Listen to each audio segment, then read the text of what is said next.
Good morning and welcome to a new vlog. কার কার আকাশটার দিকে তাকালেই আমার মতন মনটা খুশি হয়ে যাচ্ছে, প্লিজ কমেন্ট সেকশনে একটু অ্যাটেন্ডেন্স দিয়ে দিও। আর এই দড়িটাকে আমি কোনোদিন ক্ষমা করবো না। মানে এত সুন্দর আকাশ, এত সুন্দর ঝকঝকে ক্লিয়ার স্কাই, তার সাথে পেঁজা তুলোর মতন মেঘ, রোদ্দুরটাও রয়েছে, তবে রংটা এত অপূর্ব লাগছে। তার মধ্যে একটা জামা কাপড় শুকোতে দেওয়ার দড়ি, মানে কিছু বলারই নেই। তবে কিছু করারও নেই, কারণ এখন তো মানে যতই ঝকঝকে আকাশ হোক, যখন তখন বৃষ্টি নেমে যাচ্ছে এবং জামা কাপড় শুকোচ্ছে না। শুধু ছাতে নয়, এখন আমাদের ঘরেও দড়ি টাঙাতে হচ্ছে। এটা একটা মানে খুব বাজে ব্যাপার, একটুও ভালো লাগে না। যাই হোক, লাঞ্চে রয়েছে ডাল, পটল ভাজা আর মাছ ভাজা। আর আমি এখন না মাছের ঝোলের থেকে মাছ ভাজাটাই বেশি এনজয় করছি, কারণ আমার না ওই ভালো লাগে না ঝোল টোল খেতে। ওই মানে ডাল দিয়ে মেখে নিলাম, পটল ভাজা দিয়ে খেলাম, তারপর মাছ ভাজাটা খেলাম, ব্যাস শেষ। কারণ সেই তো তুমি মাছটা ভেজে ঝোলেই দেবে, তো তার থেকে ভাজাই করে রাখো, আর ঝোল করার দরকার নেই। তো সেই কারণেই আর কি বলেছিলাম যে মাছ ভাজা করে রাখতে।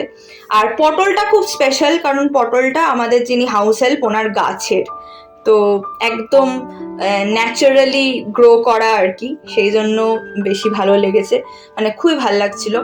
আর এখন যখন বেরিয়েছি, যাচ্ছি একজন মেম্বারের বাড়িতে, তখন আমি আবার আকাশ দেখে পাগলা হয়ে গেছি।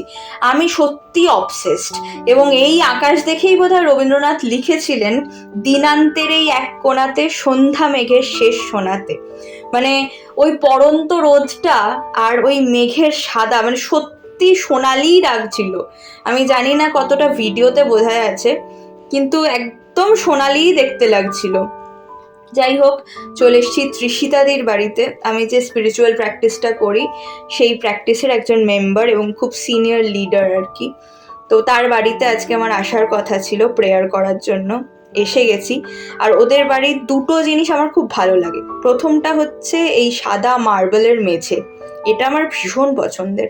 আর দ্বিতীয়টা হচ্ছে এই যে জানলাগুলো, এই যে এরকম হাফ সার্কেল করা, সেই জিনিসটা আমার ভীষণ ভালো লাগে। দুদিন আগে ছিল তৃষিতাদির জন্মদিন, তাই ওই কেকটা আন্টির নিজের বানানো, and it was too good. তার সাথে ছিল চাল ভাজা আর দুধ চা। ওদের বাড়িতে এখনো দেখলাম যে দুধ চায়ের চলটা রয়েছে। I am very happy.